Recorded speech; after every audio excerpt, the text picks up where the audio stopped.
Hey guys, Dan here, and it's Joe, aka Merlin. Hey.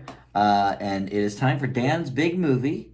Excellent. For May, we went back again to 1991. We decided not to go to this well too many more times because... Becoming our favorite year. Yeah, we did Defending Your Life was 91, and then I think at least one other one recently. Yeah, I think we're going to come back again because Rocketeer coming up is also... And Rocketeer will be, I think, next month. I think so, right?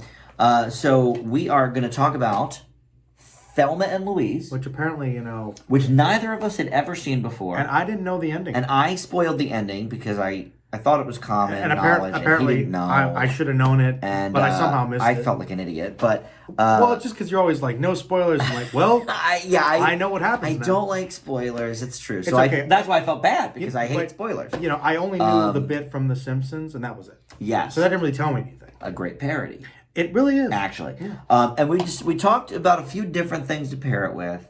One option, which is a movie we both like, was the Banger Sisters. Yeah. Because it also includes Sarandon. It's a more lighthearted tag team female centric movie. But one of my favorite films of all time that you had never seen. I've been talking about it for years. Yeah. You had never even heard of it until you met me. Nope. But also involves two ladies on a road trip, and it is Romy and Michelle's high school reunion. Mm-hmm. So we're going to talk about these two movies. Very different. I was under the impression Thelma and Louise was like a lighthearted comedy, but it mostly is not. I thought it was going to be funnier than it was. Like more fun. I knew it wasn't a comedy, but yes, I did sort of think it was a bit more lighthearted, and it was not. No. So I would say these are probably the two most diverse movies that we've done yet on Dan's Big Movie. Because you had obviously the two Charlie's Angels, the two Pee-wees, Dick Tracy and the Shadow were very similar.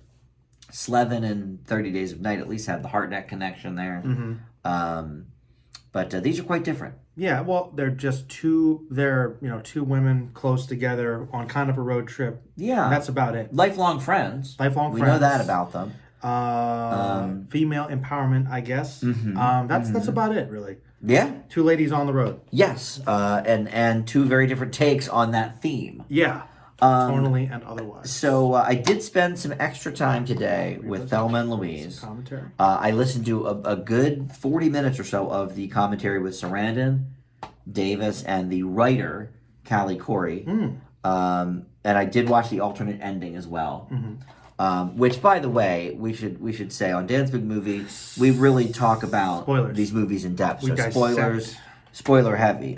So this would be the time to turn it off if you don't know. But so the ending is basically just an extended version. Mm-hmm. It turns out that instead of the sort of, I don't think it's very ambiguous what happens when they jump off that cliff. It's most likely. But apparently they make it across. Oh, nice. And they go ahead and drive off into the sunset. Oh. In the alternate version, there's different music behind it and everything. Quite a car they got there. Yeah, I mean, it's a magic car, basically, which is stupid because the rest of this movie is steeped pretty much in reality, I think, for the most part. Pretty grounded. Yeah, I mean, it's a little bit maybe adventurous. For, for it's Hollywoodized. movie, but anyway, realist. So I guess you should tell us quickly about the plot. Sure. Right? Or do you want to hear about the background first? Well, do we usually do plot first? I guess maybe. I guess. I forget. I always forget. We do it enough you think we know. I think we do plot first. Okay. Yes, I think you're right. So let's do the basic plot here. The plot's pretty simple. Actually, pretty quick plot. I mean, but okay, Thelma, that's Gina Davis, and Louise, Susan Sarandon. They're friends. I guess they live in the South somewhere. I forget exactly where it is. Was it not Texas, right? I don't know where they live. Is it Arizona? No, because they drive through Arizona. They drive through a bunch of the Midwest and the West, like Southwest, but I don't remember where they start out. Does it say? I don't know. Because remember she said she'd been to Texas, but Sarandon's Louise and Davis is Thelma. Yes. Okay. Because on this stupid thing, it's opposite. I hate it when they do that. Yeah, they say Thelma under over Sarandon. And for some reason, I thought it was going to be the other way around. Let's see if it says in the plot here. Best friends, blah, blah, blah. Arkansas. Okay. That was a guess. But Arkansas, I know basically Thelma is, I guess, a housewife pretty much. Louise is a waitress. They decide they want to go on a little vacation, go off fishing trip, camping or something. Thelma, her husband doesn't really appreciate her. Got her around his finger. Real jerk. And he's the guy from Happy Shooter Gilmore. McGavin. Shooter McGavin. Yeah. That guy we like, playing a real d-bag in this one. And they pretty much just go. Well, they're getting ready. Actually, they start their vacation. Yeah, they go to the bar, like a dance club, and they meet this guy. They start dancing with Thelma. He's hitting on her, and she's married, but she's like kind of like whatever. She's on vacation. She feels like she wants to kind of do that because whatever, right? Right. Push the limit. But turns out the guy, I guess, spiked her drink or something, and was getting her out back in the garage and tries to rape her. And that's about to happen. Kind of like decks her. It is hitting her. It's getting kind of intense, and then. Louise comes to rescue with her 38 or whatever she gets and threatens him, gets him to... Yeah, I think we decided it was a 38, right? There was an argument it was a 32. Yeah. I think 38 is more common, but either way, she gets him off her, and, he kind of is like, well, I should have done it, and kind of does some more threatening things, and, she just blows him away. Yeah. And after that, she kind of decides she's got to be on the run because she's killed somebody, because apparently she's maybe has a criminal past. This would not be her first strike. And that sort of comes throughout the story. We sort of get little pieces of that. And I think we still never find out what she did, right? Well, or did they say? We actually don't know. Right. But I think it's implied later on that something similar may have happened because it's implied that she was raped, and so maybe to get revenge or defend herself, maybe she took that guy out and maybe covered it up. But basically, she wants to be on the run, and Thelma is kind of just out of it at this point, and is kind of just going along with it, and is just. She at first wanted to go to the police, but Louise is they said no, because, well, we were like, why don't you want to go? But because she doesn't want to dig things up, and think this will be another wrap for her, so she gets on the run, and she gets her boyfriend, I guess, which Michael Madsen, from Tarantino. From Tarantino and Co. To get her, I guess, what is it, $7,000 or $6,000? I think it was $6,700. I think it was right in the middle there. Nice money. Get her wired to some place, some location, another state. They go there, and on the way, they actually meet a young cowboy guy, Brad Pitt. Yep, young Pitt. And they all kind of meet up. They eventually kind of intermingle in a hotel, and Thelma's kind of like, kind of attracted to Brad Pitt because, wouldn't be... At first they say no, but then he comes back around. Louise says no, and then eventually... when Thelma wanted him to be there. They meet up with Louise's boyfriend, who actually doesn't like him to be there either. Right. And so we couldn't really determine if she didn't think she could trust her boyfriend or not, like with the money. And she goes off with him and leaves the money in the room with Brad Pitt. After telling him about it. The night before. And of course, we established that Thelma's not really the smartest. She's like, very naive. Telling the strange, yes, she's very naive and sheltered. Telling him, you were being a lot meaner during the viewing, actually. More colorful names. Basically. Probably. But, we find out that Brad Pitt apparently was a robber, so he's a criminal. But he told her okay. Yeah, he told her he was a robber, so it's not like it's news to anybody. But her face lights up because she's attracted to the idea is her husband is horrible, biggest jerk on the planet. Well, she starts maybe the rapist. Rolling around making love with Brad Pitt, and it's like, and she comes by that, and she's like, ooh, like she's she's been with her husband since she got married at 18. So he's the only man she's ever been with. Narrow experience. So all right. So yes, makes sense. Brad Pitt, the bandito, shows up and it's like, oh my god, bank robber guy, very attractive prospect, and she gets the idea of being a woman on the run. Right. Seems kind of cool too, and eventually, even though the money gets stolen by Brad Pitt, and eventually the cop played by Harvey Keitel finds it, and there's a bit where they're kind of in the husband's house listening to the phone tap, waiting, and they take over. Funny. That's the bits where they kind of funny. Basically take over Shooter McGavin's house, and that's their base of operations for some reason, waiting for Thelma to call back. But basically, they're on the run now, and at this point, Louise has just been so stressed, she just gives up. Like, that's what breaks her finally. She's like, well, I don't know what we're going to do now. But, of course, now Thelma's like, wants to be the criminal too. So they flipped. She very politely robs the gas station and gets herself on video. From the tips that Brad Pitt gave her. She learned, like, okay, you don't want to, get anybody killed. There's no reason it has to be. So she learns, and it's very nice. On camera. And so now she's going to be wanted, and they're still on the run. And there's a couple of conversations basically at this point with the cop talking to Louise, like, hey, he basically, that's one of the interesting things about the movie is that everybody that is kind of involved with the story likes them. There's so many people that are supporting these women and actually want them to be okay.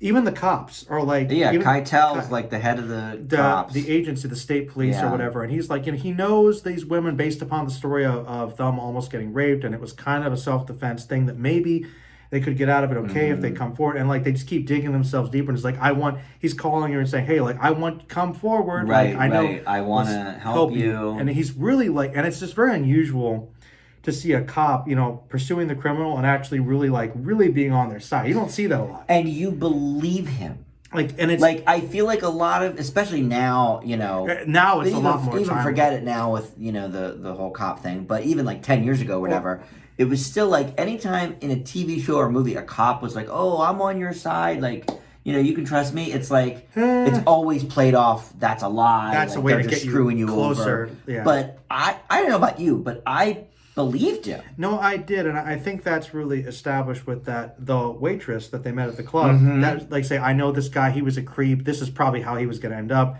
They couldn't have done this. Yeah, he was going to end up dead in my parking lot one way or the other. So she was like a character witness, saying these women aren't killers. So he knew her, and kind of took that, and that was, I think, the impetus for his framing of them. And I guess he dug a little deeper, and he said, okay, they're pretty innocent, all things considered. Let's try to reel them in before it gets worse. But and then also he meets the jerk off husband, and he's like, oh, and he's like, oh, now I get it. This woman is nothing to run trapped back in this to. Horrible, right? So she's not going to want to come back. He's not very. That was great too. Is like, be nice to her. And the moment he's like, says, hey, honey, click. He knows. The second he's actually nice, it's so out of character for her. That was kind of there's little moments of humor, but mostly it's pretty serious. But they're on the run. And you kind of get that relationship going on as well. And I wanted to say, well, I guess I'll save that a bit for later, but you make a good comment about the reason why Louise said she didn't want to go to the cops. Well, hey, no one believed us. Right. That he was trying to rape. No one even believed us. Which I think is very timely. And this movie... Yeah, I mean... And when we talked about The Accused... Because The Accused was just a couple of years before this. I think 88. This is 91. And I remember that was happening in a parking lot outside a club. And I'm thinking, a couple years ago in The Accused, she got raped in front of a bunch of people that were all around and nobody cared. Right. And so it was like this. It sadly is in a type of bar like this. Yeah. Not a it was sort of a southern. And it was the classic bar. The idea of she'd been drinking. She's like, no one's gonna believe that because you were like flirting with him. So you were asking for it. So one of those ideas. So it's interesting they kind of play that as like it's something that has come up a lot in the decade since as really being kind of indicative of the motivation for these women to really be on the run. And I could see the empowerment there a little bit too. But they just kind of keep going. They eventually... Oh, yeah. There's then with this trucker guy that's been harassing them all the while. Idiot, yeah. Bumping into them, just like doing his sexual come-ons and whatnot, being very rude, disrespectful. They eventually pull him over, kind of inviting him over for sexual escapades.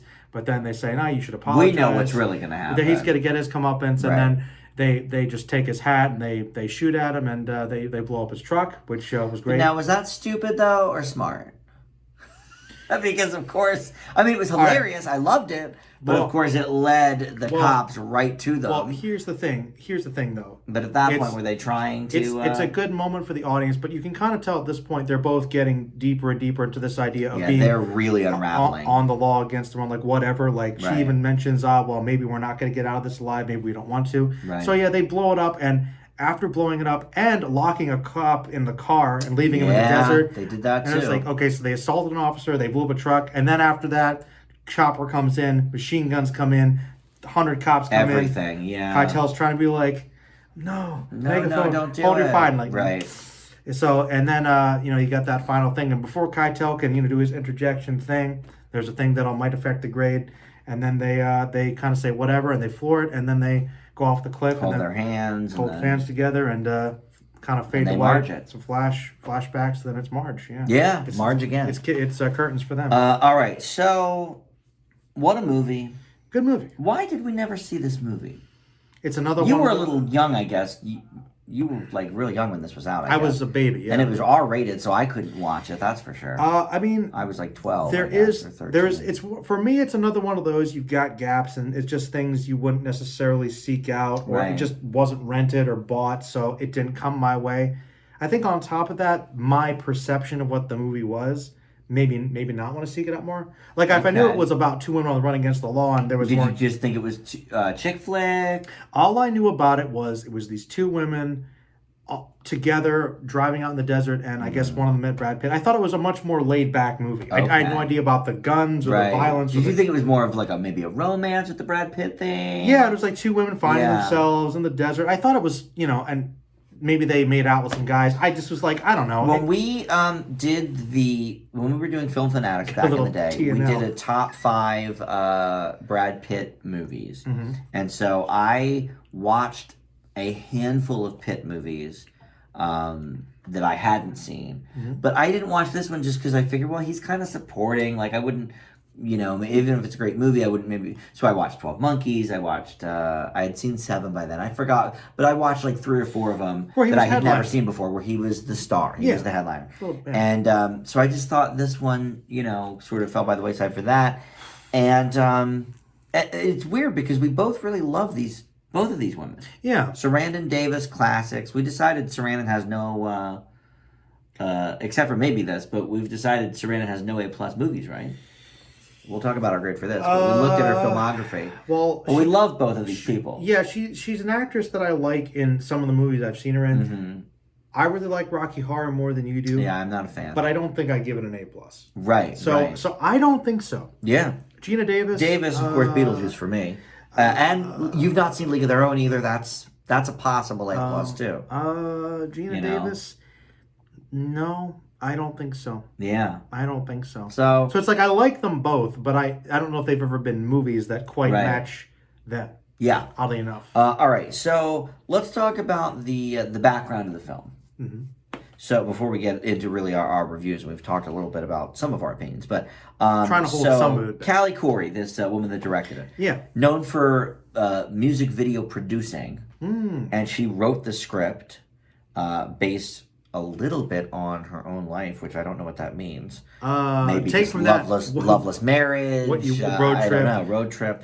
But anyway, she was thinking it would be just like a low budget indie. Yeah. And then it got in the hands of whoever. She was going to direct it herself, and then Ridley Scott. It ended up on his desk. He liked it, and he liked it. But listen to all of these people that it went through. And first of all, like always, of course, she shopped it around Hollywood and nobody wanted it. Everyone said, forget this. But finally it ended up with Ridley Scott. But listen to all of these people that they had considered for the film.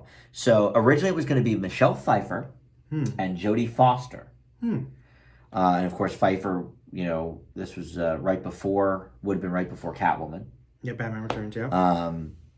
So they both were in. They were like, yes, let's do this. Great script. Love it. Seen it, yeah. A little odd because Foster had just done The Accused. But maybe she would have been the Louise character. That would have been cool. But either way, the process dragged on too long, so they had to drop out. Foster ended up doing Silence of the Lambs that same year, of course. Okay. That was another 91 we did. Can't really see. For the channel. And then it was going to be Streep and Hawn, who later would star in Death Becomes Her. And also together. later with Sarandon and the Banger And later with Sarandon and the Banger Sisters. Okay, interesting. Could see it, I don't know if I would see that. Think about it. Streep is the badass one and Hawn's the ditzy one. I could see it. I could see Streep it. dropped out due to conflicts, which could be Defending Your Life. Yeah, same year. Same year again. And then Hawn was considered originally not right for the part. So then finally, Davis and Sarandon took off. One of the things I learned from this commentary I listened to is Davis was so into this movie that they had to get a commitment from her, so she couldn't sign on anything else. And she didn't even know who she was going to play, didn't care. I just want in. She was like, I want in. I don't care if I'm Thelma or Louise. So they contracted her for that. There was no specific role in the contract. I think she could have been either. I actually think she could have been either too. Yeah, the thing is... Well, and we see that because the character does sort of shift gears halfway through. It's interesting because she has that strong, which she's a good actress. I often see her like playing, characters who are a bit like more gentle, kind of very very very high energy. Yeah. But I could also see her being matronly. Comforting. But I could also see her being that badass, just like taking names. And by the way, which you've seen sometimes. Also, it blew my mind the other day because I forgot. I also like Gina Davis because of what movie? It was so obvious I couldn't believe Cutthroat Island. I do. Oh, The Fly. Oh yeah, The Fly, but also Hero. Oh yes. She's the reporter in Hero. Wow, and that would have been probably the next year, right? 92. Yeah. So she's good. All right. Well, that could be an A+ for you, actually. I do like that. So Ridley Scott was the one who got Keitel on board. He said, "Let's get him for sure." I also after seeing and him, he also wanted Madsen. So he picked both of those guys. The Tarantino companions. Mm-hmm. The interesting thing about Keitel is I kind of like with what was it, From Dusk Till Dawn. Mm-hmm. I'm not used to seeing him playing characters that are a little different. Like he was a cop in this one. I know he was going to be a cop. That's right. But he was a lot more. He was a lot different in Dusk Till Dawn. He was a lot more gentle in this one. Like he wasn't as hard edged. I don't know. I really liked him in this movie. Yeah, it was just very different. I did too. I thought he was one of the standouts. Yeah. All right. So what else can I tell you? That's it. Big hit. It closed the Cannes Film Festival that year. Oh, the Cannes. When you close that's a big deal when you premiere. Okay. But listen to the awards and the accolades, right? So Oscars. Oddly enough, not Best Picture nominated. I thought it was. But Best Picture that year was Silence of the Lambs one, of course. But Beauty and the Beast, JFK. What were the two other ones? Now I can't remember. I just looked at it today. Well, I understand. But Silence of the Lambs, of course, won. Oh, Bugsy was one. Good movie. But Scott was up for Best Director. Yeah. It won Best Screenplay. Yeah. Best Original Screenplay. Okay. And then other things, editing, cinematography. But all good. Both women nominated for Best Actress. Oh, double. Something that has not happened since. That's pretty cool. Yeah. Now, it could have actually happened this year if they promoted it, because Judas and the Black Messiah, that was really a two-hander. They both could have been nominated for Best Actor. Instead, they both went up for Best Supporting Actor. But yeah, it's never been done. But it's obviously a two-hander. Well, yeah. There's nobody supporting of these two ladies. It's a co. And of course, as we know, Foster won for Silence of the Lambs. Well, but look, it was a great performance. You can't compete. Is it better than this? I don't know. Maybe not. She did a great Clarice, but I don't know, man. These women, I thought, did a really good job. They did. Right? It's a tough one. And this is your favorite, the old film. What is it called? The Film Institute or whatever. Oh yes, the British or the American. What's it called? Yeah, hold on. National Registry. Registry. It entered the registry. Congress. Oh, so really? Yes, it's in the old registry. I know. They put it safe in the vault. Mm-hmm. So it's in there. And in a poll much later of 1991 films, this came in second after only Silence of the Lambs. So it's even today, it's still revered very, very highly. Yeah, I could see that. So all right, so we'll get to we always look at the Rotten and the Ebert and stuff, but let's talk about our thoughts on this film. Well, I wanted to just say with a lot of just the timeliness of it, I just thought that I could definitely see kind of the female empowerment about how this was kind of, I guess, it feels like a go-to, and I don't know if it's just these. I kind of feel like these actresses, and maybe it has to do with these characters, I think that they're women that people kind of look to. Like we talked about how there was talk about how growing up there weren't great female heroes, and for girls we did talk about that. But I feel like these actresses often pick roles where they are very strong, empowered women, kind of kicking butt and taking names. At least in my experience, I feel like they're definitely a strong presence in Hollywood for that. Yeah. And this movie, I was thinking about, it also just kind of made me consider how this movie probably struck a chord with a lot of people, especially a lot of women that might have felt kind of trapped in certain situations, and maybe situations where they feel like they're being abused or attacked by men, and they won't be believed by the legal system, so they have to kind of run on their own because society just kind of goes one way and ignores a lot of these comments, and makes me sort of realize once again how growing up, after this movie, I didn't consider how such things like that were still such a problem. And then with the Me Too movement and all that stuff, it makes me realize that stuff's really coming up more now. And it's like you knew about it, but like you didn't realize how bad it was. I'm thinking back then, this kind of concept of like the rebel woman kind of addressing some of these problems, maybe that's one reason why it really got people riled up. Well, and I think it really is, not to keep harping on it, but I think it is really the 1-2 punch of within 3 months, Silence of the Lambs with an incredibly strong female character, and we talked about that obviously at length. And then this one comes out 3 months later to, you know, even not more success, but, you know, same kind of success. That I really think when I think about the movies of the 80s, when you think about like iconic female representation in the movies of the 1980s, there's not that many. And the ones that there are not of this caliber of like, they're kicking ass, they're being intelligent FBI people. Like I think of Molly Ringwald and, you know, like action movies, women didn't almost exist. Now, Alien, Sigourney Ripley, Weaver, of course. and also Sigourney Weaver. Linda Hamilton also, to some extent. Yeah, although in the first movie, she was more of a victim. Right, I would say not till T2, same year. Which was same year. Same year. So here you go again, 91. Yeah. So I would say Linda Hamilton not until T2. Yeah, okay, that's a good point. And of course, other than Weaver, I mean, I guess there were some. What about like you ever see? Was it Working Girl? That was kind of like a Weaver more, again. I did see Working Girl actually. You get some of that sort of in the business but you know world. what? That ended up being more of really a rom-com.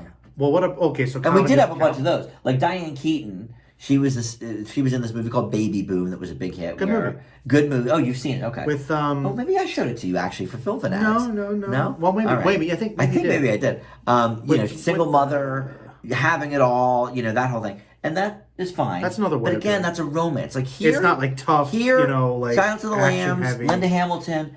There's the romantic men are almost detriments. I mean, Brad Pitt certainly is. Michael Madsen, maybe not. Well, but that's true. The men are, they're kind of the enemy in the movie, except for Keitel and really Madsen. Madsen's a nice guy. I think Madsen's nice as well. The Tarantino company again. Though clearly, Louise doesn't fully trust him and is like kind of doesn't want to cross that and be vulnerable to an extent. But man, he loves this woman. He went to loves her. For it. Wow. I think because of this year in movies, we got then.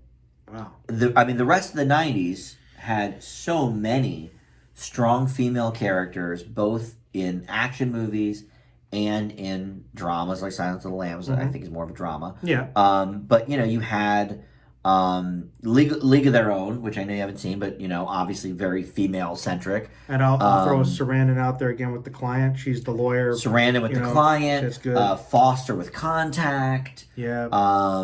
Tank Girl, even, you could say. Also, ass-kicking woman. On TV, you got Lucy Lawless, Xena, Yep, big Xena. example. Buffy. Yeah. So I think this movie, McBeal, yes. Yeah. A little bit more, I think, on the silly end of things. But still, yes. Yeah. Lawyer, very smart, obviously.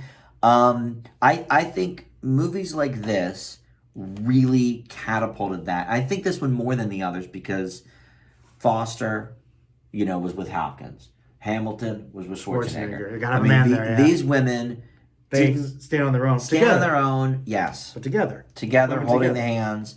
Which is what makes that image at the end so powerful, I think, of them, jumping or driving off the cliff. But together. Committed, yeah. Yes, committed to each other. To the end. They're all that they had.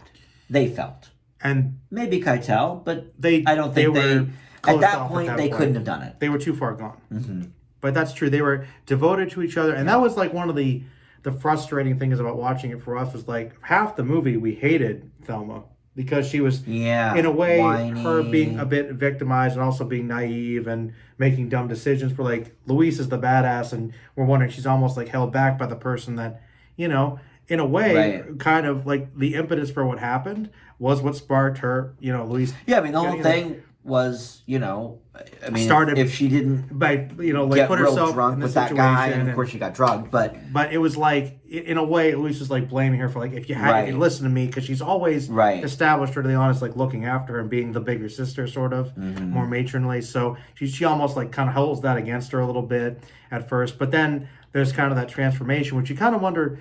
We think it's more enjoyable to watch Thelma become kind of a bit more of a kick-ass as well, but she goes a bit too far with it, and you could say that maybe that's Louise's negative influence, just kind of throwing caution to the wind on her. So, but what does it say about what does it say about how strongly they're written? That even after they lock the cop in the trunk, we're still rooting for them.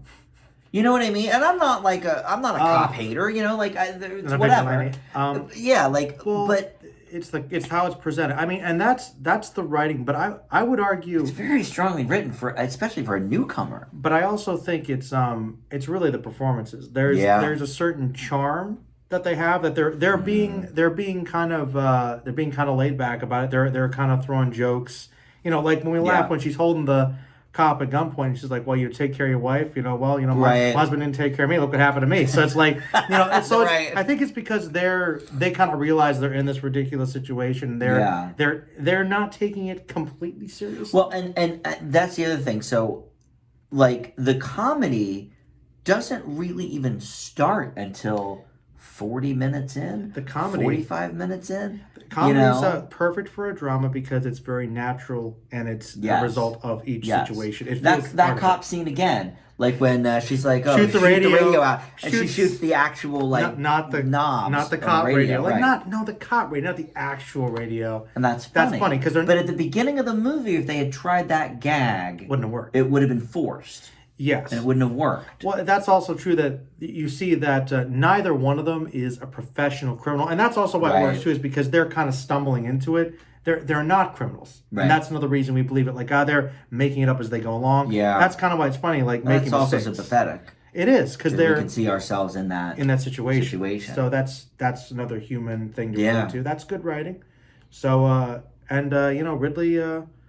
he got the good cinematography and editing too. It's very good, fluid movie. Yes, I agree on all of these awards. Accolades and whatnot. I'm shocked, though, that with the Best Director nomination, 2 Best Actress nominations, and a Screenplay nomination, it didn't get Best Picture. I know the Oscars are a little cuckoo sometimes, but that just blows my mind. I always thought this was Best Picture nominated. Did Martian get Best Picture? What was the thing that got Best Picture? Martian got nominated for Best Picture, yeah. Did he win any Best Pictures in any of his movies? I don't think so. I don't think... Gladiator? Again nominated, but I don't think it won. Interesting. I would have to look that up. I guess I would have to look up Scott specifically. Because I just feel... I mean, I don't know. I guess maybe he doesn't, because to be fair, I think he only has a handful of really good movies, but... I don't know, I'm surprised. I feel like... You don't like Blade Runner? Come on now. I don't love it as much as some people, but it's good. Right. It's good. All right, here you go. No, he's been nominated at the Oscars 3 times for Best Director. Gladiator, Black Hawk Down, I forgot about that. Oh, yeah. Thelma and Louise, and then nominated for Best Picture for The Martian. AFI nominated a couple times for Black Hawk Down. Looks like some green. BAFTA he won. Oh, it's some BAFTA. Outstanding British Contribution to Cinema. That's nothing. Is he because he's a British guy? That's like a Lifetime Achievement Award. And then a BAFTA Fellowship. Those aren't really honorary awards. Ones. Lifetime Achievement Award at the Directors Guild. So it's interesting. He's won a lot of You are good. Right, you're good, but... you're thinking he won Best Picture Comedy at the Golden Globes. Which ain't a comedy, and it's a but Golden award. Globes is still for now. For now, we just talked. That might not be so great. For now, people still like it. And he was nominated twice at the Saturn, or a couple times. Oh, he did win Saturn for Best Director for Alien. Okay, good. All right, he won. I'm just to give him guy something. Well, and we had sort of talked before even watching this about what is the best Scott film? Alien. For me personally, I think for overall and for contribution to cinema and for whatever, it's got to be Alien. But you like The Martian. I like The Martian. However, now I may have a new victor. Oh, no. So that's spoilers for my review here. You usurped. That's pretty high grade. But all right, so listen. What else can we talk about here?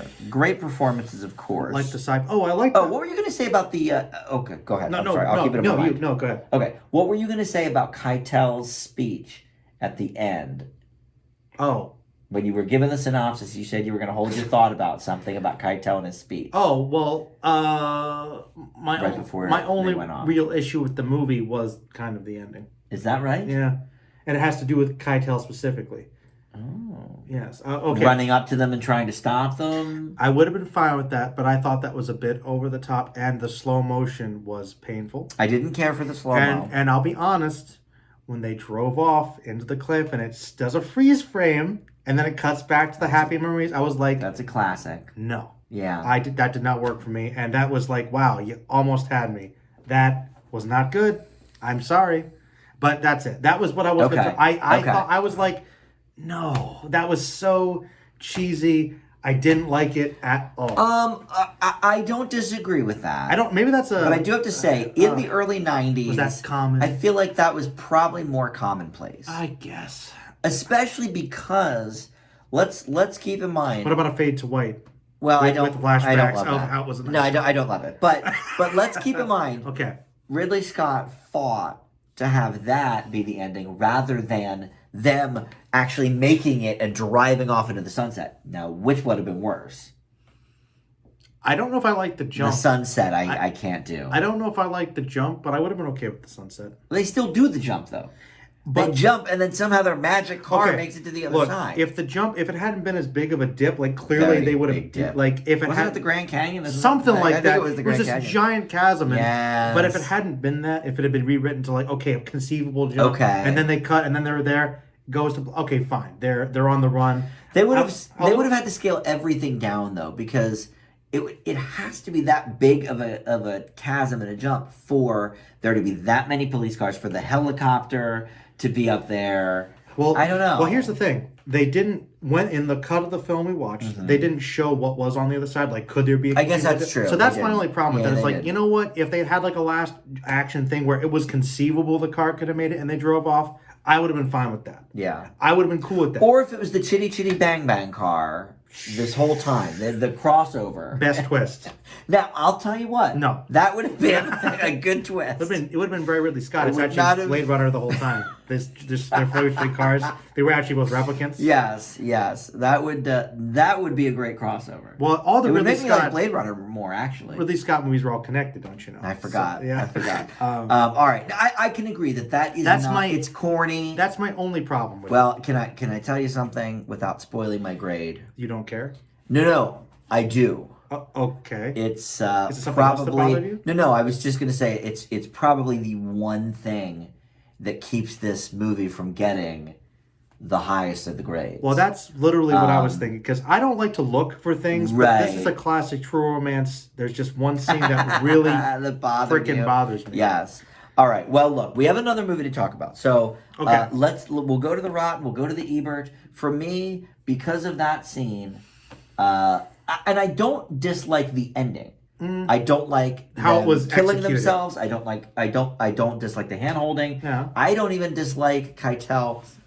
What the about slow-mo the slow-mo? but that was commonplace. It's fine. But I like his speech. I like the stop. You mentioned you thought that him being there was a bit forced though at that point. Like there was no reason for him. Well, ancillary. That is kind of true. I do have to admit that as well. But I guess it's within keeping with the character. Because he's been the main guy thus far. He's been their main go-to. So for me, this is an A. Mm-hmm.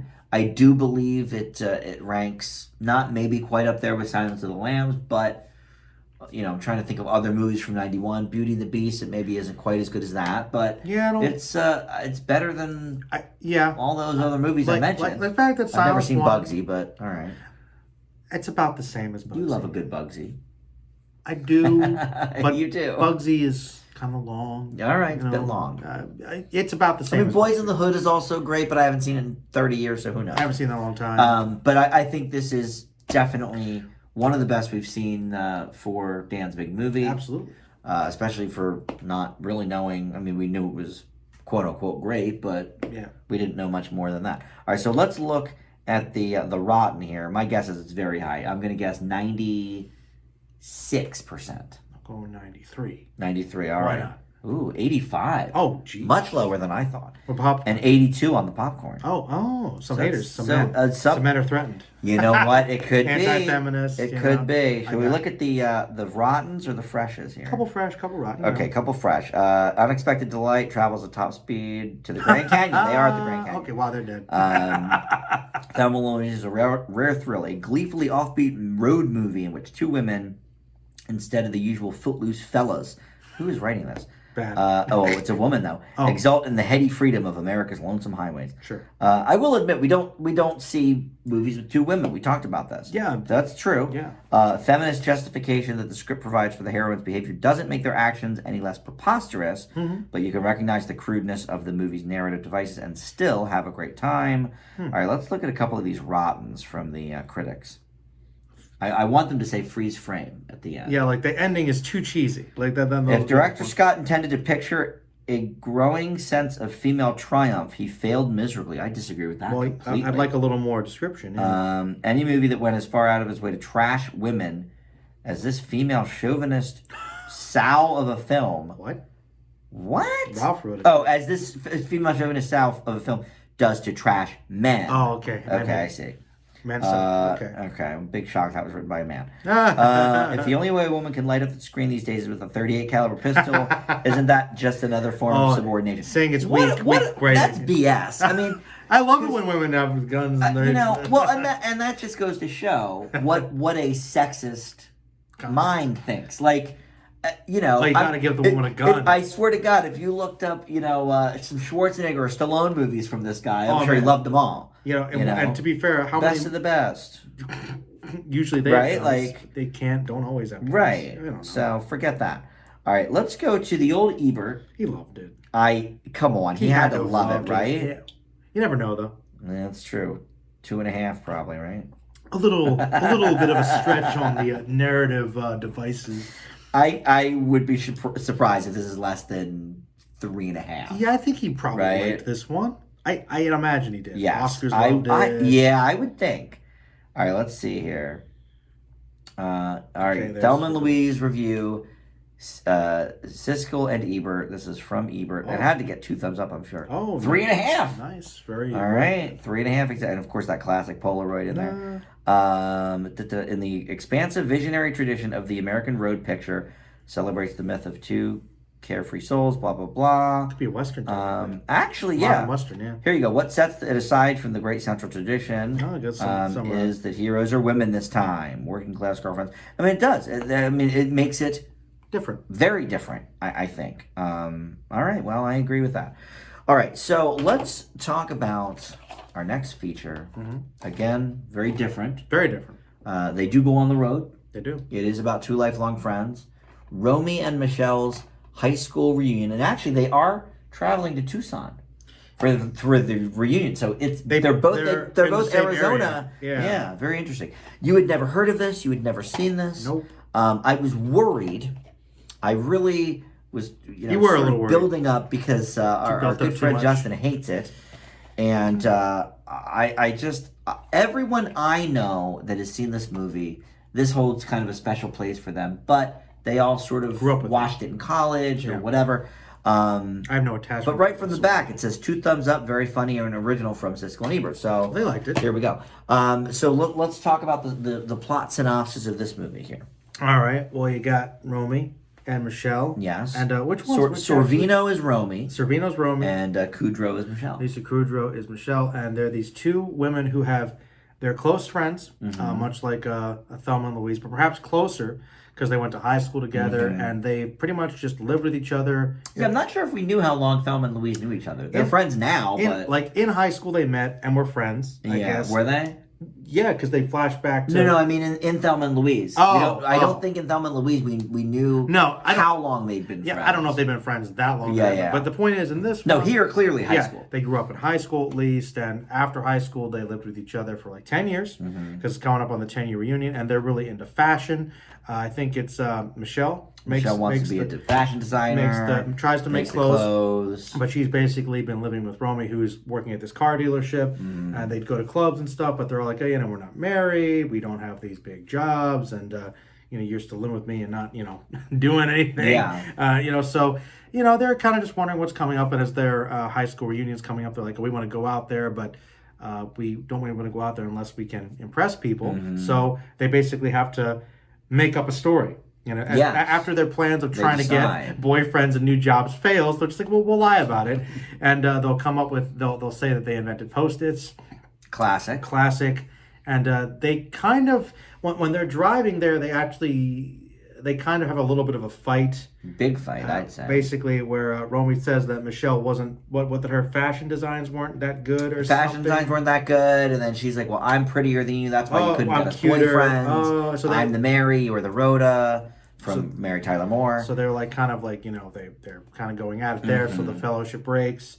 Then we get there, we start, there's a lot of flashbacks intermingled with some of these other characters. Yeah, we see a lot of their high school life. Like, in between with, this, like Alan Cumming. Romy liked this high school of the popular football player type football who man. Wasn't that great. There are these other girls that really they wanted to be friends with, but didn't like them because they were weird and they were kind of... They were like the plastics, basically, from Mean Girls. They're cliquish, the clique. Rich girls. And there was this one girl that thinks that they might be cool, but, wants to fit in with her friends, so she can't admit she likes their fashion ideas. And there's Alan Cummings, the geeky guy, who really likes Michelle, but she doesn't want him because he's just the geeky guy, who, by the way, plays a very convincing straight man, despite what some people say. Yeah, our buddy we watched it with, he was like, I can't buy that for a second. Whole movie, I was like, he seems like straight from what it was a stupid comment. But anyway, I think he's a good actor, but he's a geeky guy, and also Jeanine Garofalo is like the angry, kind of gothy, punkish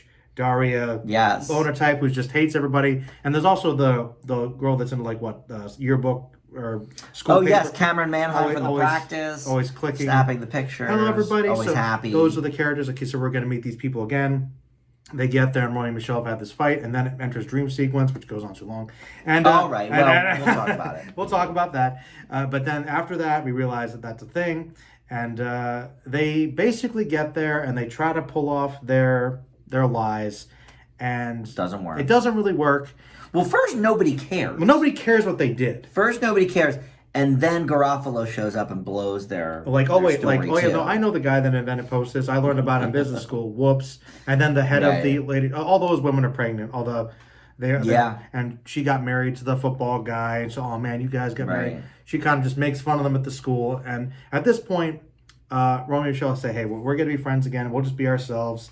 Come back in. They wear their own outfits, which are very, very 90s. Very 90s, very it's very similar actually to the ones on the cover. Neon, glistening, kind of, it's fine. Their outfits actually were pretty cool. Very cool.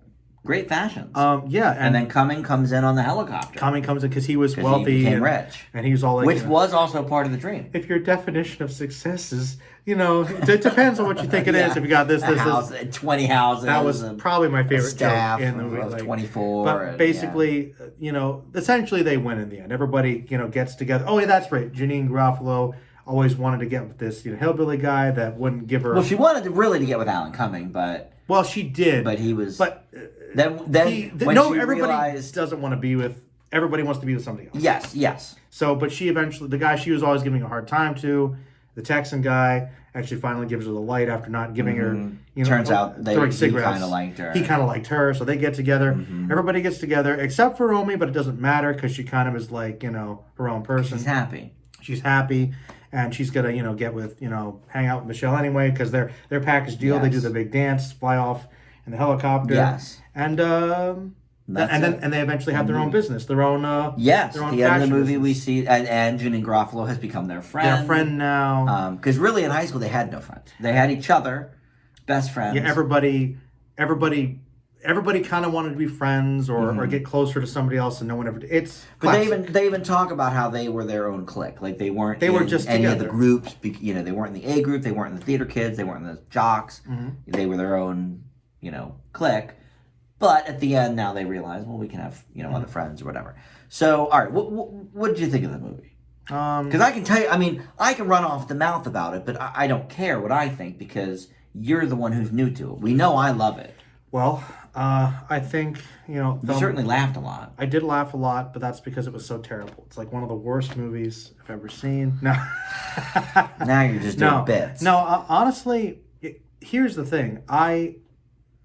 Not knowing anything about it, I actually really enjoyed it. Yeah, another one where you didn't quite know what to expect. No, going in. And I'll say this: of the two movies we watched, I actually enjoyed this one more. Really? Yeah, I had a okay slightly better time watching it. It was well. I did mention that it was good we watched it in the order we did because this is certainly like the palate cleanser from the gritty. Well, yeah, and Thelma and Louise and story. that was grittier, and there were some slower parts. We got when they're on the road there, but no, this was just a lot of jokes, a lot of visuals. Let's see. I guess I'll just give you the positives. Well, all right. I'm just gonna the whole thing them off. You're just gonna because I mean I can say all my things, but I love pretty much everything about the film. Okay. Pretty much. Yeah. Okay. Well, all right. I'll tell you what. Tell me. The strongest thing about the movie is either it's a combination of the writing of the characters. Yeah. And who wrote this? And kind of like the really getting that sense of high school cliquishness. Yeah. And also, we talked a little bit about how it's kind of layered, and I really like the theme of the movie, which I think a lot of people can relate to about you have to meet some standard and impress people, and in high school if you do the reunion thing, which other movies of course have done, but then realizing you can be yourself and don't have to worry about other people's standards, and also the commentary of how in high school everybody's like, is always pining for someone else and not realizing what's in front of them. And that's, a growth thing. And also I thought it was interesting how, even though Romy Michele, they're very likable characters, but it's interesting. Everybody, in a lot of ways, some people are kind of still stuck in high school. Like they kind of base their mentality on that. They really were. Like they kind of kept that mindset. And that's why they were so worried about still meeting these standards back then. And I thought that was interesting. So that was an interesting theme. But really, I think the thing was, I really like these actresses a lot. And I think... super chemistry. I like them a lot. And, I like Lisa Kudrow a lot. And they have great chemistry together. Like, I really believe, like we talked about, a Bill and Ted or some other like a Doc Brown, Marty, like there's they really have that really good. You could believe that they were friends for the last 15 years. Their friendship, they almost like finish each other's sentences. Well, what's interesting was, so this movie was based on a character that Kudrow used to do for one of the theater groups she was in, and they actually even did a TV pilot based around these characters. But Sorvino wasn't a part of it, so she came on, for the movie version.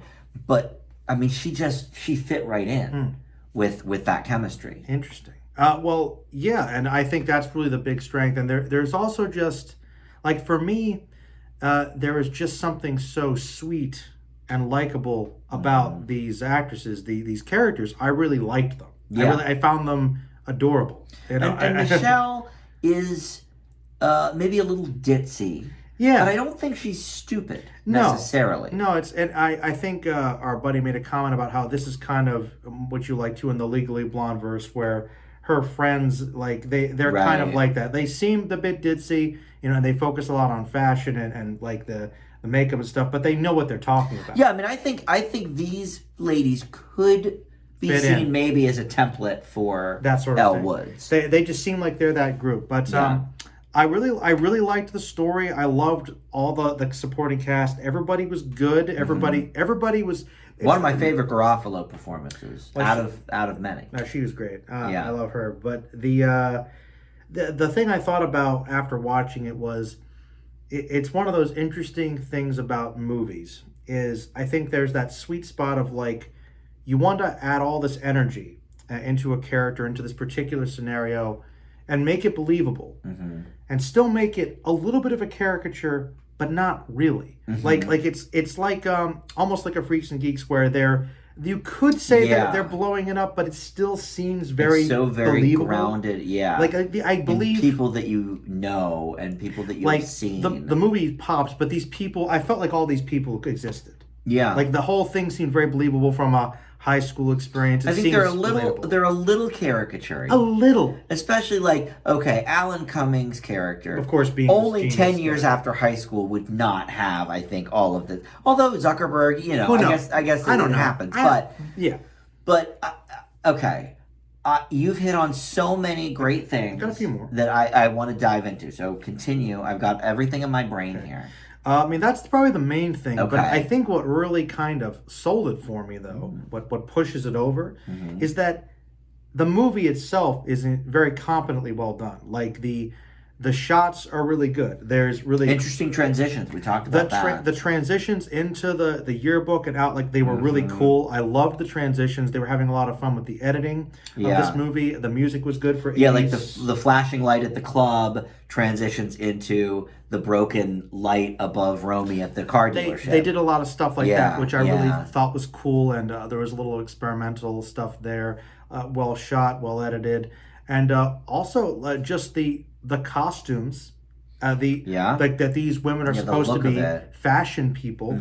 I really like their outfits. They're maybe pushing the gaudiness, but for people that grew up in the 80s, that are in the 90s, this feels like a great blend of those two decades, which is probably why you like it so much. Could be, yeah. It is, because, it takes place in the 90s, but of course, there's a lot of 80s music, because that's what they play at the reunion, and their 80s prom flashback. And I thought the soundtrack was appropriate good, and they really got, like, the best of 80s pop. Yeah, they ended up doing 2 CDs of the soundtrack, because they're all so great. That's pretty much all I have to say about it. I thought it was just a very...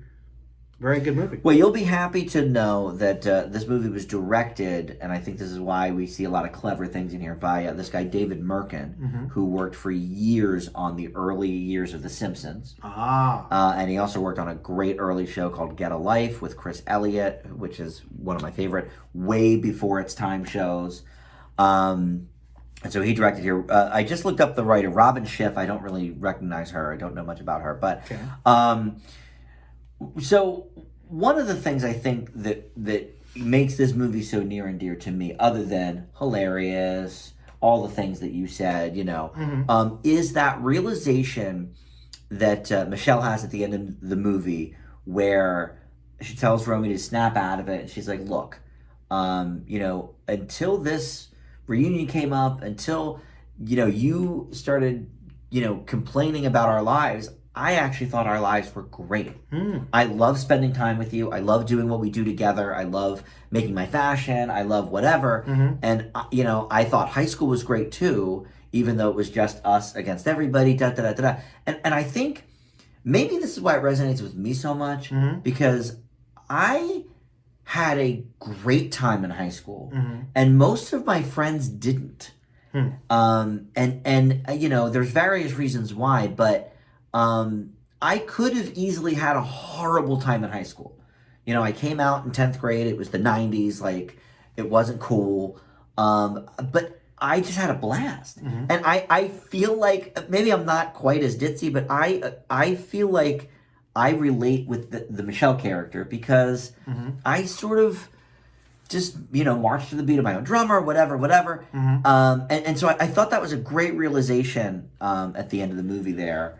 And it actually ties completely back into the opening scene. Remember when they're watching Pretty Woman? I do. Right? Yeah. One of the movies I need to see. Yeah. Seems like a you movie. But, what they're watching is that scene where they reject her from the boutique and all of this. Yeah. And it's basically, what they experienced in high school. They don't put that together, but it's essentially what that is. And then at the end of the movie, of course, they have their own boutique and blah, blah, blah, it comes full circle. But just little things like that, like having that Pretty Woman, discussion at the beginning of the movie, and how that actually sort of informs the rest of the script almost, is very, very clever. Yeah. And I think there's a lot of things like that in this movie. Just like the invention that Garofalo does, the quick burning paper. Yeah. For the cigarette, for the gal on the go. And she created that because she never had enough time in her break to smoke between classes to smoke. There's a lot of clever things like that. And I think the reason, one of the reasons I like this so much is because it's so much more clever than it seems on the surface. Oh yeah. Like, even when you see this picture, you just think, oh, well, this is not a movie for me. This is two silly ditzy girls. I probably roll my eyes. Legally Blonde 1 and 2 here. I can tell you that this is probably a movie that I never would have sought out. Yeah.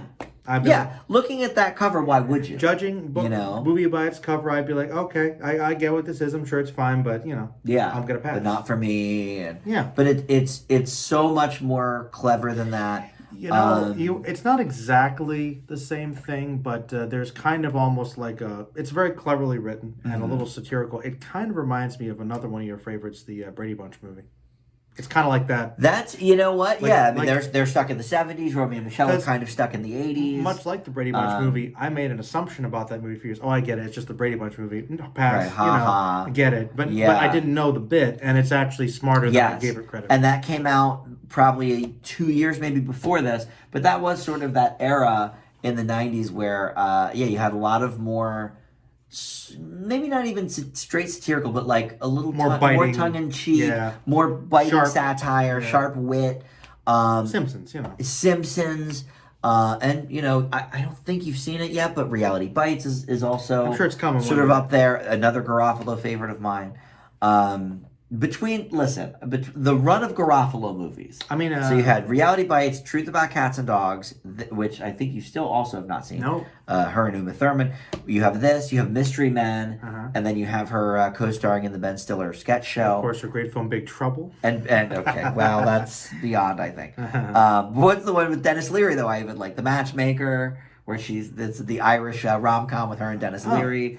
But she's hilarious here. Possibly the show stealer, the scene stealer. I think that's we say that is kind of in every movie though that she's in. She sort of has that effect, yes. Okay, let's talk about the flashback. Sure. You hate it. I didn't say that. You think it goes on too long. Maybe a little bit. You did say that. I didn't say that I hate it. No, but you did say that it goes on too long. It does. I think it does maybe for a couple of minutes. Just a few. I think maybe the ending part where they're still talking, where they're 90 and they're calling each other on the phone, that might be a little long in the tooth. I liked that part though. Oh, see, that's the part you liked. Okay. I think they should have. There's something about the transition in and out of it and its placement. Okay. It kind of slows the pacing a bit. Well, for a while, you're not sure if it is a dream or what's happening. It's weird. And so maybe they could have gotten to that part quicker. Just a little bit. Which I can't deny, honestly. It could bring the movie down a little bit. It's mostly just a pacing thing. Almost like it feels, it kind of meanders a little there. Well, I'll be honest. I mean, this movie is probably a scant, 92 minutes or something? Mm-hmm. Let me see. Oh, wow, 92 minutes. Do I know this movie or what? Wow. So...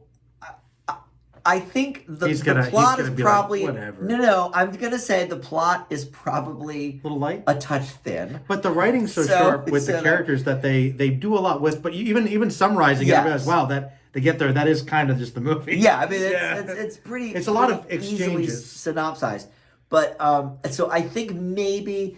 They did need to felt like they needed to pad it a little bit. Get some of that theatrical runtime. I think they could have padded it with maybe a couple other things. What do you think they should have padded it with? I don't know. More time either on the road. Yeah, because they weren't on the road very long. I think the prom stuff is fine. I think that's perfectly timed. Her figuring out about Billy being drunk. Here's the thing. The movie is she hates him. Build up with them in LA or wherever they are. Yeah. And okay. Yeah, LA. Then little road trip. This is our connection here to the other movie. Little road trip, and then got the prom. So I feel like you're right. Maybe more stuff on the road. More stuff on the road, because I don't think we necessarily needed more flashbacks to high school. I think we got that. They were driving, and they drive a little... they maybe should have stretched out the road a little bit. Because they get on the road and argue. They stop at the diner. Yeah. And that's kind of funny. They asked for the businesswoman special. That was good. Maybe they could have exchanged 3 minutes of the flashback for 3 minutes of road. Sure. That would have been fine. That's fine. That's really my only issue with the movie. I think that part was a little long, maybe. How about that artwork, though, on that building? You love that painting. Yeah, there was like a worm man out of apple. Yes, that was very interesting. And that's another thing. The art design production in this movie was very good, very colorful.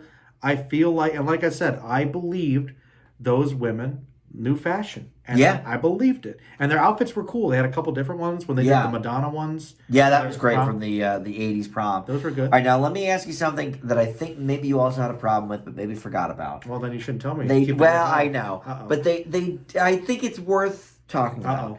They did talk a few times about needing to lose weight and this and that, and saying that Mira Sorvino was fat in high school. All right, okay. I have a couple thoughts on that. All right, well, it depends on how it's done. It's much like the Frasier, Daphne's fat. Oh my, that's right. They're a little mean. Weak joke, weak humor. Yeah. I always took that. I made comments about it because I'm more sensitive to those types of things, because also body issues are a big issue in their country. Sure. But here's the thing. It's the 90s. I thought that was the joke. Is like these. Yes. And it is. And that's, every time they said it, you were like, really? Well, yeah. Because obviously she's not. Because I feel they're clearly stone cold attractive. I feel that's the thing, though. Right. I feel sympathy because I believe those characters do think they're fat. Yes. Because that's why they're running there. And I was like, give me a break. I'm like, you couldn't get much skinnier. Right.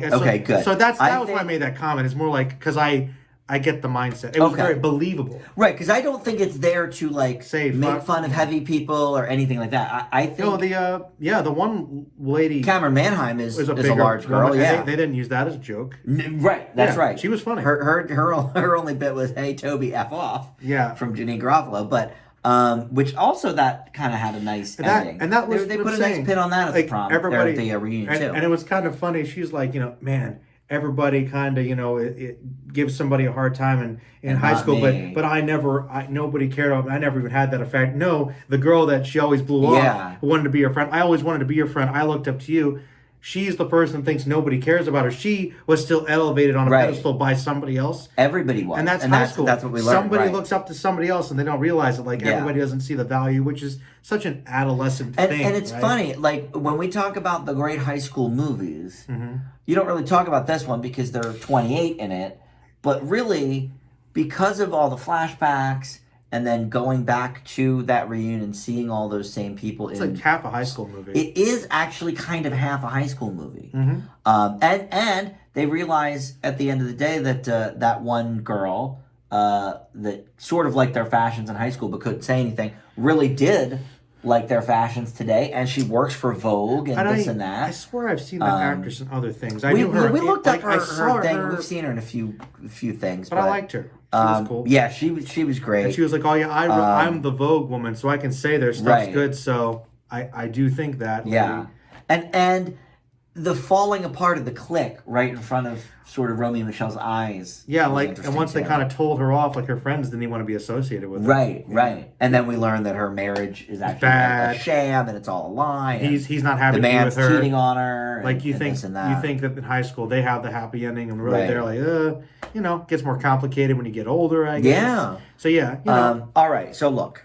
I'm looking. Bottom line, great movie. We're well over an hour now. Sounds about right. So we should probably wrap it up with the grades, with the rotten. My guess on the rotten is more like, let's see, 65. I'm thinking 60 something. Yeah, I was gonna say in that range. How about a 71 popcorn? I think the popcorn will be a little higher, or to be about the same. I think it'll be about 70. 54. Actually, I think you're probably right. Because you said that everybody you talk to likes it, so I don't know. I could see it being divisive. Critics might have not liked it. I'm going to say 61. I'll go a little lower. 61.75. I'll go lower and higher. He wants to keep it fresh, but just barely. Oh. Just barely. 73 critics. 65 popcorn. Wow. That's a little skewed then. A little bit, but still pretty positive. Still very positive. All right, so let's see. Let's look at a couple of these.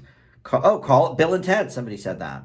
Call it Bill and Ted's with an attitude, or Toothless Clueless. Oh. I like Clueless. No, I hate Clueless. You do. Either way, the film used up his best lines in the first 40 minutes. I disagree with that. This is a positive review? That's weird. If you're in the mood for fluffy fun, it's likely to make you laugh. The flick holds special charms for moviegoers who, like me, were not members of their high school in crowd. That's me.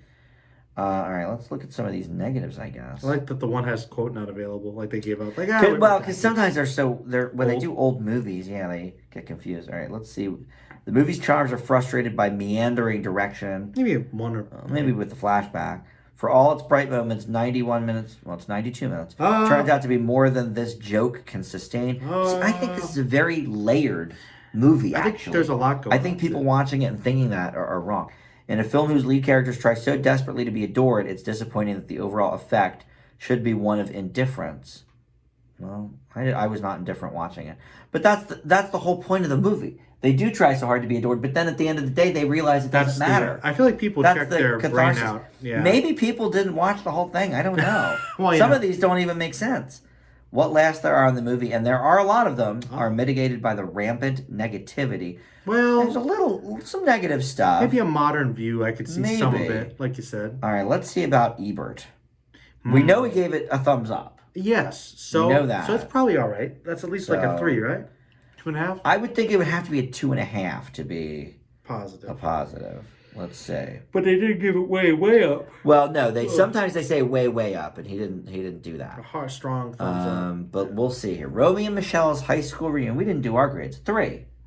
3 stars, I think, is good. Gotcha. I just get really happy when they let her shop. Michele tells Romy about Pretty Woman. All right, blah blah blah. That is true. Pretty Woman. Members of their painful and dreadful days in high school are all but obliterated. Well, this is just the synopsis. Where's your actual review here? He does do a long synopsis. He really does here. All right, blah, blah, blah. For everybody that's unpopular, there's somebody more unpopular. Yeah. Okay. Here you go. Sorvino and Kudrow work easily and wickedly together, playing conspirators who are maybe just a little too dense to realize how desperate they are, or a little too bright to admit it. Garofalo's the successful businesswoman, of course. Oh, Justin Theroux was the cowboy. Yes. Did we know that? Yeah, he was the cowboy. Yeah, and I said, I was like, where do I know him from? He's the plays the director in Mulholland Drive. Oh, okay. Yep. Very good. So very different role. He says, comedies are hard to make well. The proof is in how many are made badly. That's very true. That is true. This one's light as a feather, cheerfully inconsequential. Most of the developments are predictable, but it has charm, sly intelligence, and the courage to go for special effects sequences. There were some few of those. One with the pops, yeah. All right, look. It's in my 50. Mm-hmm. But it's one of those things where it's like you don't want to just give everything in your 50 an A+, because obviously that's a more personal list. I'm not sure this movie deserves an A+. Would you give it an A+ though? Because you're great. If I was grading it on my own personal taste, then yes, it's probably an A+. That's fine. I think in the real world, where you have to look at things everybody's opinion. Yeah. Well, how well it's made and things other than your own opinion. I think, you know what? I'll admit I wasn't thinking about it, but Ebert did say, it does follow predictable beats. You shouldn't have told me. Now I'm going to rethink. Now, come on. Don't let Ebert sway you. I don't usually. We usually actually come up with our grades before we we messed up. Yeah. I forgot. Too excited. I think for me, this is an easy A- or A. Personally, it's an A+. Top 50 of all time. Sure. But realistically, I don't think it deserves an A+.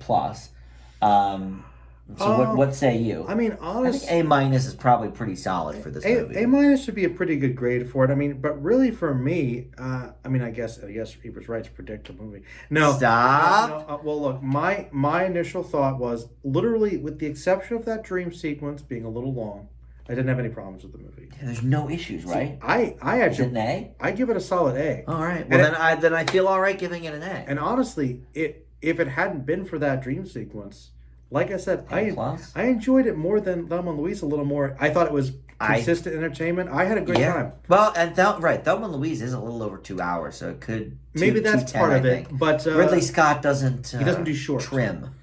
Too much. But remember, he likes to extend with his edits. Yes, you're right. But no, really, I liked it a lot, and maybe it's because I like the actresses a lot. I like Kudrow. Yeah, and Sorvino. Kudrow's good. Sorvino's also good. All right, well, A it is then. It's a great movie. I accept an A. I really liked it a lot. Yeah. All right, well, good. I'm glad you finally got to watch it. Yeah, and never would have happened. I'll admit that was one that I was kind of wondering about because that was a very personal one to you, and I'm like, well, I know that might mean it's like it's a movie I've never heard of. I'm like, maybe you'd feel like you wouldn't. But no, I really liked it a lot. It worked for me. Would you say that you'd feel less confident about Reality Bites? Is that the one that you'd be like, you're more nervous about? Well, yeah, because that one's definitely a little more divisive. Okay. Our buddy Peter hates it. Mm-hmm. It's one of my all-time favorites. Again, top 50. Is it because it's 290s? But this one was very 90s. But this one's 90s, but it's also, like you said, it's kind also of 80s. And I feel like it goes through a couple of different things. But like Freaks and Geeks, I feel like the themes also relatable beyond the decade. Right. Yeah. Very adolescent stuff growing up. Yeah, I don't know. When we watch Reality Bites, I guess we'll figure that out. I guess so. So next month is your pick for a while now. Yeah. Rocketeer. We talked about this when we did Dick Tracy. Yeah, we came and you back. had said maybe we should do Rocketeer with it, and I said let's do The Shadow, but next year Rocketeer is the thing. So we're going to do, is it the Phantom? The Phantom with your buddy Billy Zane. I hate... You like Billy Zane. I hate him. No, I don't like him. You do like him. I don't. You do. We're going to see. Listen, that's next month. Rocketeer, Phantom. Thank you for watching Dan's Big Movie Review. Maybe the longest one yet. No, the three movies are longer. Yeah. But for a 2, I think this is the longest. All right, thank you for watching. Thank you for joining. You're welcome. And we'll see you all next time. Bye. Bye-bye.